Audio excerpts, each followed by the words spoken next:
Hey, how's everybody doing? Well, I gotta say thank you to Easy Jeezy for giving him the heads up about my channel. 89 subscribers. I'm not sure what I had before he made the comment, but it seems like it's doubled. Anyway, just something real quick here to say thank you to all the new subscribers. I'm not much of a video editing type of person, and I generally do not videotape while I'm doing things. I can show you some before and after type stuff, but I just wanted a real quick one here today to say thank you to everybody and give you a little heads up as to why it's been so long since I've had one posted. Anyway, I've been redoing my bench and stuff here, working on the heads. I'm going to do a tool video here before too long. I'm going to go ahead and touch over some stuff, what's been keeping me busy lately. So it's probably going to get a little shaky. I'm going to take you off of the stand here. Put this back around. And I've had this made for a while for doing the heads, just a block of wood. I just took nails, cut the heads off the nails, drove them down in there. And what I did, if we can see it, I just took a stamp and I stamped the numbers. There's the other one, right here. I just stamped the numbers on there, so then that way I know which head is which way they go. But anyway, just kind of organizing stuff. Rocker arm shims. I've got my valve spring shims. I've got to set up my tags like that across there. Got my cheat sheet here, so I can check the spring pressures on all the springs. What else we got here? Here's the big one. Well, before I start here, I'm going to come back over here.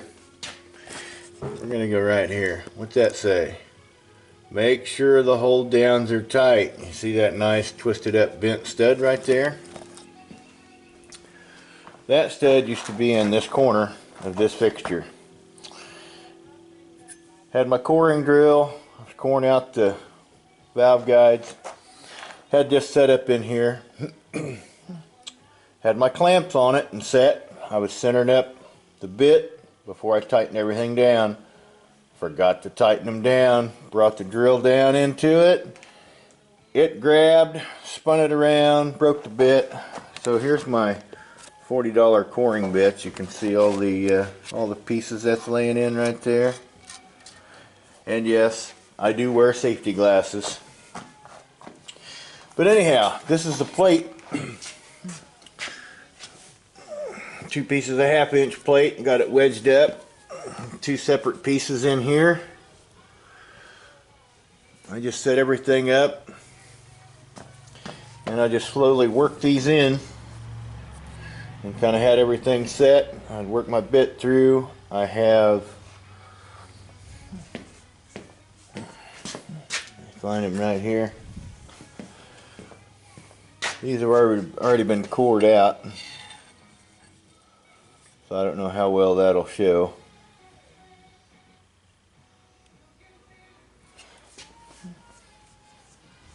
An angle finder, go get it.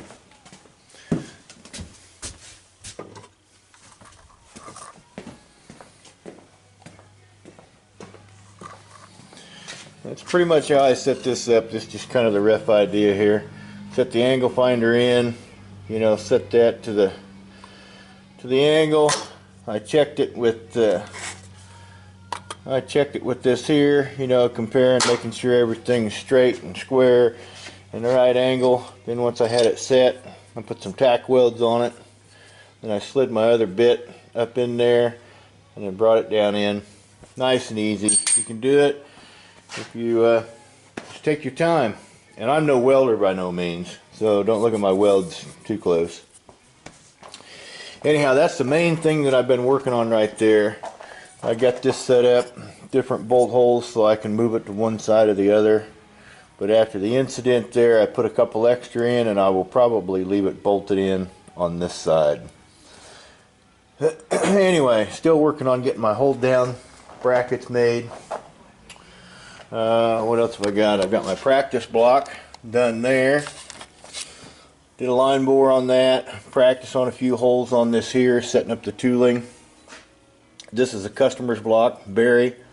I don't know if Barry is a subscriber to my channel or not, but Barry, I've about got your block finished. I've got another plate back there. I use that for boring the heads. There's a plate there, the torque plate from Gene Berg for doing the heads and the block.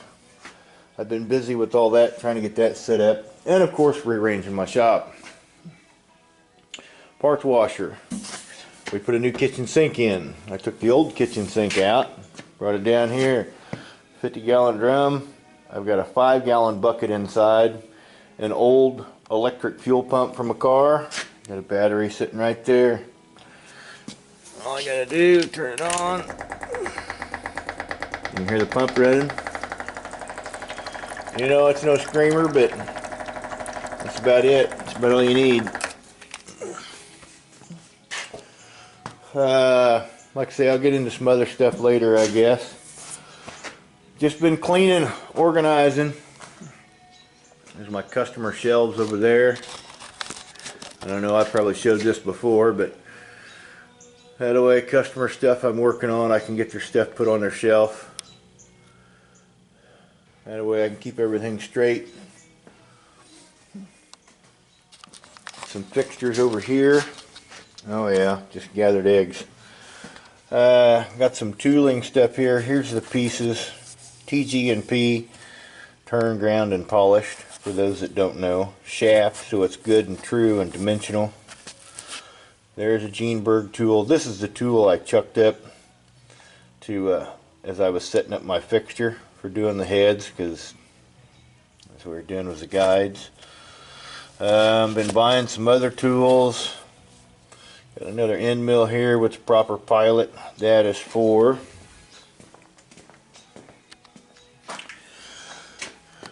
of course, see, these have already been cored out.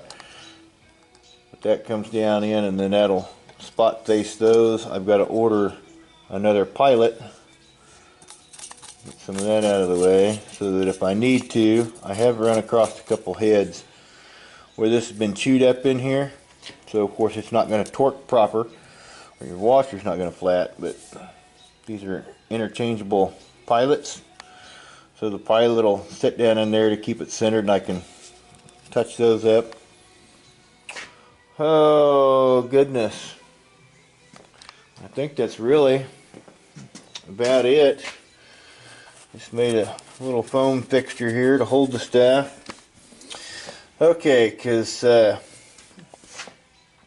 my line bore and the tool for opening up the heads and the block are borrowed from Buggy Specialties in Kansas City. Anyway, so I made this fixture.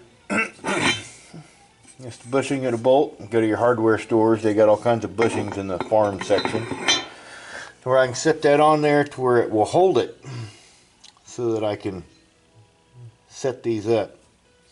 It's pretty hard to kind of slide stuff around, you know, if it's sitting here this way. That keeps it all nice. And same way with the line bore. I've got these set up so I can set all three of them up. It's easier to measure that way. Goodness, I'm not sure what else to do. I know he's ready to go to the house, and I have to work tonight. Let's see if I can get this put back on the stand here. Maybe. Sorry for all the shakiness.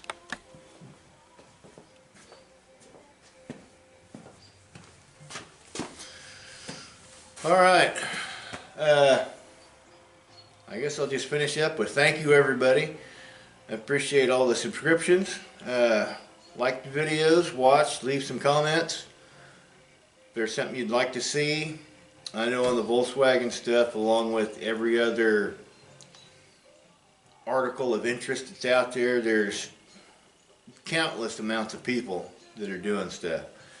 I just try to do mainly stuff that I'm working on, and if there's something I run across, I try to record it. Matter of fact, what started the whole thing, my very first one about the float. I was telling my daughter what I had done, and she says, "Dad, why don't you put that on YouTube?" No, I don't think so. And so she kept after me, so I did. I think I made that video 3 or 4 times. I still didn't like it, but she had me post that one anyway. So anyway, that's the way it is. And we got to get to the house so I can eat supper and get to work. We'll see y'all later. And VW Mountain Man, till next time.